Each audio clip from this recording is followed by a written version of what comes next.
preserve and when do we restore? This is a story of a car that came in January 2024, and we just finished it up. It took about 6 months. We went through the car the way the customer really wanted to go through this car.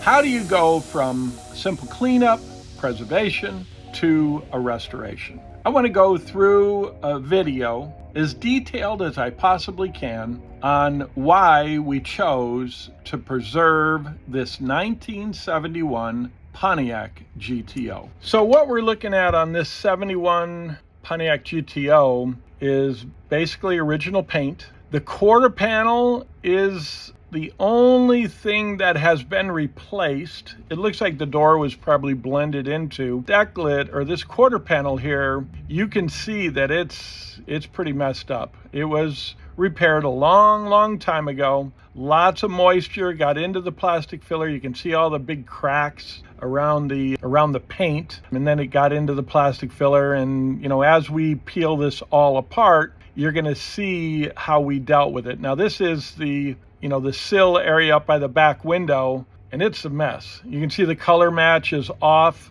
That was probably as close as they could get it back in the 70s, but it's, needs a lot of help. So this is what we're going to be dealing with on this car. So we've got the quarter panel all straightened out now. We're going to take the paint off. Remember that quarter panel had been replaced in the 70s. Now we're going to start to get into the door and the quarter panel. And I want to talk a little bit about this. I'm going to stop it right here on that rust on the keyhole there. Underneath factory paint, remember this is lacquer. Always, if you're in the body shop business, if you haven't done restoration work before, the biggest problem that I've found in doing restoration work is not charging enough to do it properly. And I'm not going to bend my work just because I didn't charge enough, but I've got a lot of experience. I've been doing this for over 50 years. So, if you're not charging time and material, charge enough time to deal with the issues that are going to come up on old cars like this. These were a lot of unseen things underneath lacquer paint. Now remember, lacquer is very absorbing, so it's going to absorb moisture.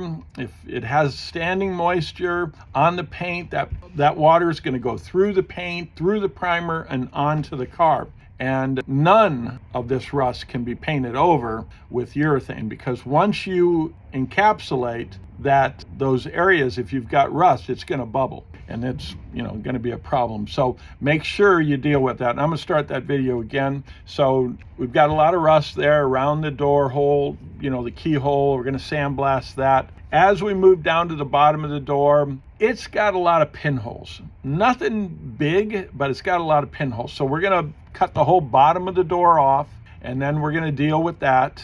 Just take the bottom of it. And these are normal procedures, not a big deal, but obviously it takes some time. Now, when we get into this fender, the condition of the fender is in really good shape, except for the surface rust. Look at this 1/2-inch strip right there. I stopped the video again. This 1/2-inch strip buried underneath everything. There was nothing visible on that lacquer paint. So I'm sure that's what's happening underneath the hood and down the whole, driver's side of this car, the left side of this car. But we're not going to get into any of that. The rest of this car is factory. So even though this car is a clean car, the floors are great on this car, the frame is great on this car, there's no big giant holes anywhere in this car, this surface rust is probably all over the place in other parts of the car. So on the areas that we're going to deal with, we're going to take that all off. It's just a patina that needs to be dealt with, and we're going to strip this and get this metal really white clean before we start to move into the PPG paint system that we're going to talk about in the next video. So in this video, we're dealing with the bottom of the door. We replaced the whole bottom edge, and now I'm just sanding the plastic filler. But in the beginning of this video, I mentioned the people who really got behind us. I started a body shop again, and The body shop is really just to support the YouTube station that we've got with Carbonex. So I asked some people to get involved, and Sunmite Sandpaper got involved. And this is their vacuum system. It is so slick.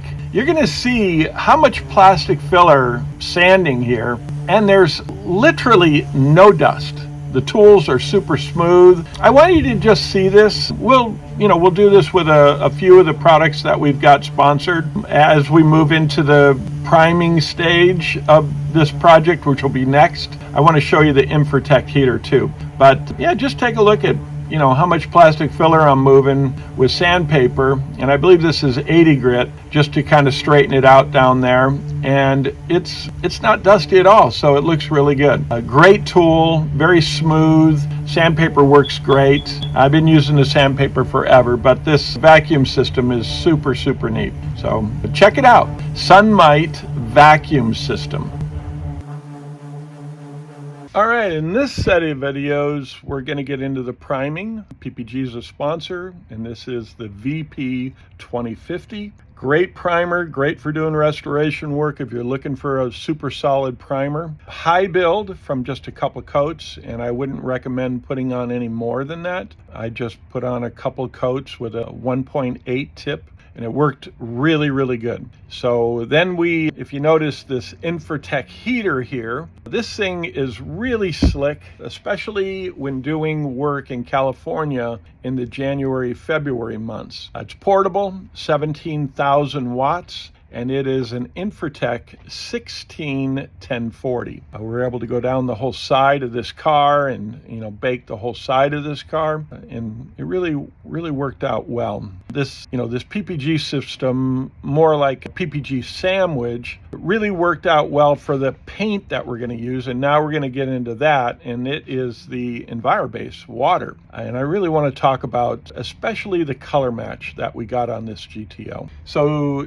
it's hard to tell right now that color came out unbelievable, but as we progress in these videos, you're going to see it clear coated against the deck lid and the hood. It's unbelievable. One thing that I was really worried about, and I'm going to stop the video right here. One thing I was really worried about is on lacquer, it's so pure. It's not grainy. And as we all went from lacquers in the 70s to the solvent base coats, the base coat seemed to popcorn a little bit compared to lacquer, because lacquer always laid out perfect. And I sprayed a lot of lacquer as a kid, but you had to get used to it. You had to get used to that little bit of a popcorn on lighter colors. I was worried about this color because it's kind of a lighter color, and I absolutely didn't want any popcorn to happen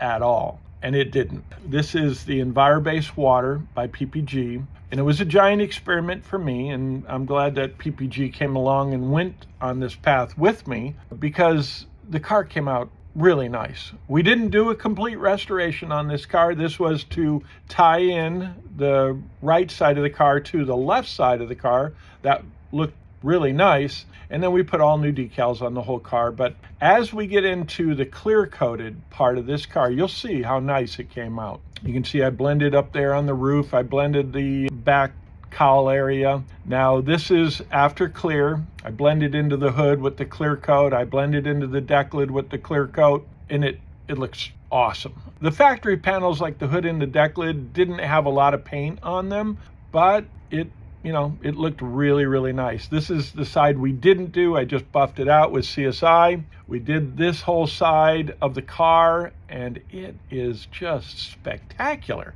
I mean, the color match is what made this car. The way that the flip on the pearls or whatever they're using in this base coat, and the customer was so happy. So I'm glad we had an opportunity to, go down the list of, some of the people that helped us on this project, and just kind of show off, what we're doing here in California. And of course, we're using CSI polish to, polish everything out and make it look pretty. So if you have any questions, please give me a call. And if you haven't liked us, please like us. It doesn't cost anything. It really helps our algorithm on YouTube, and it gets us a lot more viewers. And I enjoy doing this. It's really fun to get back into the body shop business, or at least the marketing side of body work.